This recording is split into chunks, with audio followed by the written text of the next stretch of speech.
Is she there? There we go. Right. Hello. Hello. Hello. How are you, Dame Diana Johnson? Thank you for joining us this morning. Right. We're talking about, obviously, the Knife Crime Summit. We'll come to that in just a moment. But we want to talk about this winter fuel allowance scandal, frankly. We are inundated with people saying that it's a terrible decision. It's not a decision that a Labour government should have made. How do you justify it? I think it is a really difficult decision. I agree with that. And if I just tell you from my own perspective, I'm a Home Office minister. And in the Home Office, we found a black hole of £6.4 billion that hadn't been accounted for by the previous government in terms of how they were going to pay for it. When you know that the Chancellor then has to look across all of government and look at the black holes that are in each department, and she said it's £22 billion overall, I think that's why really difficult decisions are having to be made. OK, so can I just... OK, again, half of that was a political choice by the government to acquiesce to the independent pay review bodies. Still a political choice, though. Like you say, it's a difficult choice, but I will always push back and say it's a very easy choice to be able to go after those who don't pay the bills of Labour Party politicians like the billionaires do now. Just ask, at what point in your thinking did you think we will target the oldest with the lowest, apart from those on pension credit, with the lowest incomes? What was the thinking that you would then ask pensioners to give back between £200 and £300? Well, clearly winter fuel allowance is not a targeted benefit at the moment. It's given to all pensioners. Yeah. And I think one of the issues is about how you make sure that the most vulnerable, the poorest, are getting access to the support they need. But they're not getting access. Outside of those on pension credit, people just above the threshold of pension credit, and depending on their situation, what their living expenses are for necessities based upon where they live and whether or not they're a homeowner or not, for example, lots of these things, they're going to lose out because they're just above the threshold for pension credit. In fact, there are some people who are going to be just over the threshold for pension credit who are going to be receiving less from the state than those who are getting pension credit. Again, it's silly. It's very silly to make this choice when you could just be taxing rich pensioners more and using that to subsidise the winter fuel payment for all pensioners, because those who are getting taxed are still going to receive it back in terms of winter fuel payment, and those who really do need it are going to get that without being taxed.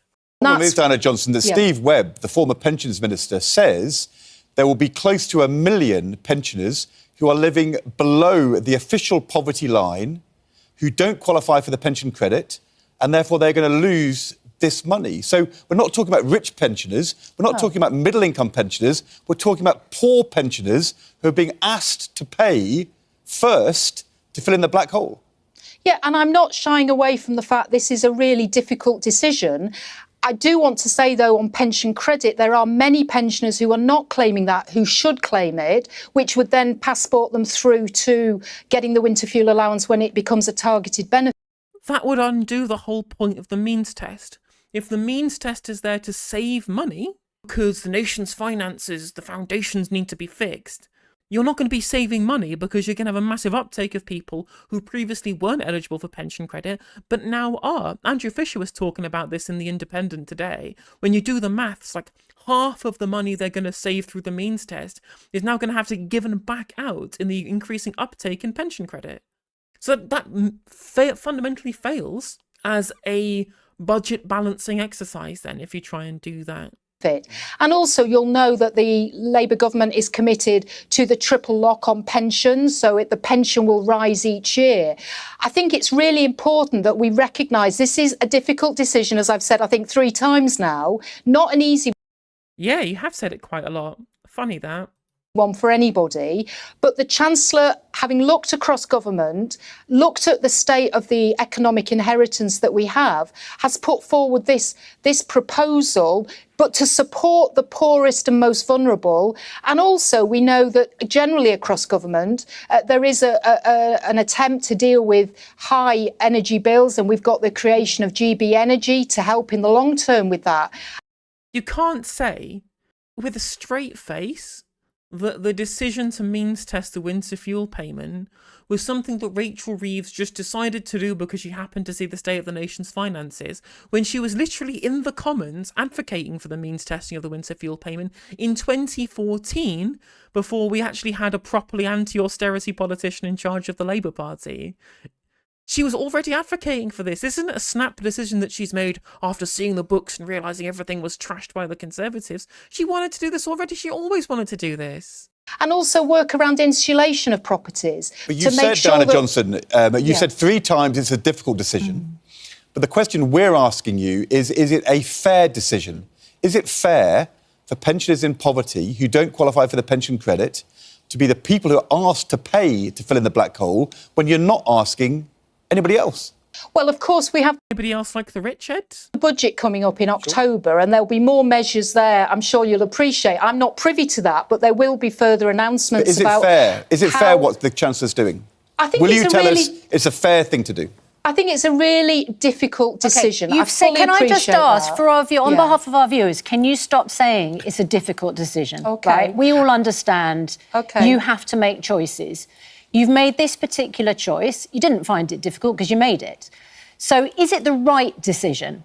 That's a really good point as well, just the instant response. Finally, well, I can't believe it took a morning journalist on a happy-go-lucky ITV talk show to properly actually scrutinise these people by saying, no, stop it. Stop saying difficult choice. It wasn't difficult because you made the choice. If it was difficult, it would have been more prevarication rather than just immediately coming and going, you're just going to make this choice that we already had made in 2014, 10 years ago. That shows you it's not a difficult choice, and don't try and bullshit me by telling that it's not. Interesting that you have to go all the way to Susanna Reid, supporter of 2017 Corbynite Labour plans, criticise this, and calling for the Green Party's policy on a wealth tax to replace it as well. True Trotskyist Susanna Reid out here, properly actually holding a government minister to account in a way that none of the other mainstream media journalists seem to want to be able to do so. Bravo, Susanna. Good to see it, because I'm just sick of hearing it. Actually justify the utility of the policy, rather than talk about the necessity of the decision based upon the state of the nation's finances, when everybody who's watching knows that it was a political choice rather than one that you were forced to make. Well, I'm a Home Office minister. This is a decision by the Chancellor of the Exchequer. Do you think it's a right decision? You're in the government. You're a minister. Can I just say, she's got the overview of government that I haven't got. I've got an overview of what's happening in the Home Office, and I've explained to you about the black hole. Okay, let me ask, will you vote for it tomorrow? I will reluctantly have to vote for it, yes. So you think it's the right decision then? I recognise that we are making some really difficult decisions because of honestly, the inheritance of the last 14 years. I am going to say on behalf of the... Can you stop saying it's a difficult decision? It's a hard decision. It's a really hard... Oh my God, she just told you to stop and you've said it 3 more times. Don't just change the verbiage and expect that to be good enough just because she said, well, we can't say difficult. Can we say hard? Can we say tough? Dear Lord, these people... Again, we're getting close. We're getting close to the point at which I said we should have gotten to before the election, where the journalists should use the phrase, do you think my viewers are stupid? Because they basically do. These politicians genuinely believe the public is stupid and will buy their rhetorical nonsense rather than answering the questions in earnest. Decision. OK, is it the right decision? That's the question. You're voting for it tomorrow, so you must think it's the right decision. Because if you thought it was the wrong decision, you would vote against it. Well, look... That's a really good line, I agree. Absolutely, G-Dan. Saying, well, no, well, you clearly think that's the right decision, otherwise you'd vote against it. Damn right, put them on the spot. Why are we getting this journalism from the actual journalists rather than the talk show hosts? I'm a member of the Labour government that's been in power for 10 weeks. The Chancellor, who's had a good look at the books, has identified £22 billion worth of a black hole that needs to be filled. There's no such thing as a black hole, neoliberal framing. There is an increase in the budget deficit and you're making a political choice to increase taxation in some areas potentially and also reduce spending in other areas to try and reduce that deficit, even though part of those reductions were capital investment plans that were scrapped, which don't even come from tax receipts anyway. They get paid for with fiscal expansion. Again, this is narrativization, it's rhetoric. It's not an actual hard and fast rule in macro finance. Prime Minister has said very clearly we are going to have to make some really difficult decisions to get the economy back on its feet. This is... Stop saying difficult decisions! I'm losing my fucking mind, chat. Absolutely losing my mind. They should literally say, if you say difficult decisions or any variation of this, the interview is over and you can leave. I've told you not to twice. If you do it again, the interview is terminated and the public will know that you actually are just full of rhetoric and have no answers to our questions. Because if you can't be bothered in earnest to answer the real question, rather than trying to prevaricate with the thing I've told you not to say anymore because we know that it's bunkum, then the interview is over. Go away. It's clear you cannot be trusted to actually put through sincere responses to my questioning. This is the first one, and it's hard and difficult and not what I want to do, but we are going to have to do this, it seems to me, if we are serious about what the Prime Minister has said about being a responsible... So it's not a tough decision then, it's something you're pretending has been forced on you, even though we know that's not true. Okay, well, thank you for lying. Government, getting the economy back on its feet and being a government that takes those hard decisions early on. Can I just, back in 2005, you said, as MP for Hull, pensioners can save hundreds of pounds on their heating costs every year thanks to the winter fuel payments that the Labour government introduced, opposed by the Liberal Democrats and Tories, you said. Pensioners who have worked hard all their lives deserve every penny they get. Decent heating is not a luxury, but can be the difference between life and death. What's changed that you are now going to... Have I just been influencing journalists in this country? Because she's doing what I did to Rachel Reeves. They should do this every time. Every single politician should just have all of their previous words read out to them and have them proven to be the hypocrites they are. Well done, Susanna. This was excellent. Again, real journalism coming from the daytime talk show. To vote tomorrow to get rid of that payment? Well, can I be clear? I'm not getting rid of the payment. We're targeting it on For those... millions of pensioners, you are getting rid of that payment. And we're not talking about wealthy pensioners.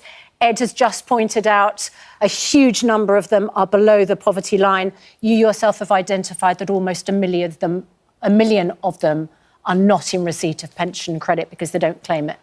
No, and that's one of the things that I'm really keen that we do, to make sure that the poorest, the vulnerable pensioners who are entitled... What's changed since you wrote on your website that they deserve every penny? Well, of course, if you remember back in 2005 and before that, there was a real problem with the pension. It had not kept track of inflation and everything else. We had a lot of more poverty in pensioners then. This was a scheme that was introduced. It was not targeted. It was for all pensioners. It was the right thing to do then. But I have to say to you again, where we are now, the inheritance that we've had after 14 years of Tory government means these tough decisions are having to be taken. And I know when I upload this segment, I'm going to have to do a ticker with the number of times she says tough choices or difficult decisions. No, you don't want to hear that it's a difficult decision, but it is. And I know for my colleagues... It's not a difficult decision because you made the difficult decision in 2014 and just going back to the position that you had previously when it was even less necessary than it is now. Myself, I've had lots of representations, lots of emails, lots of people contact me about this. So I realise how hard this is. I think the problem, Diana Johnson, that our viewers aren't saying that it's an easy decision. They accept it's a difficult decision. What they don't understand is why the difficult decision is not to tax people on higher incomes or ask companies to pay more. Why the first port of call for people to make a bigger contribution is middle and low income pensioners. That's what they find. Even Ed Balls is turning up the heat by making the positive case for taxing high earners rather than stripping money away from poor pensioners. What world have I stepped into? Have I quantum leaped into an alternate reality where Ed Balls isn't a total waste of space? What is this?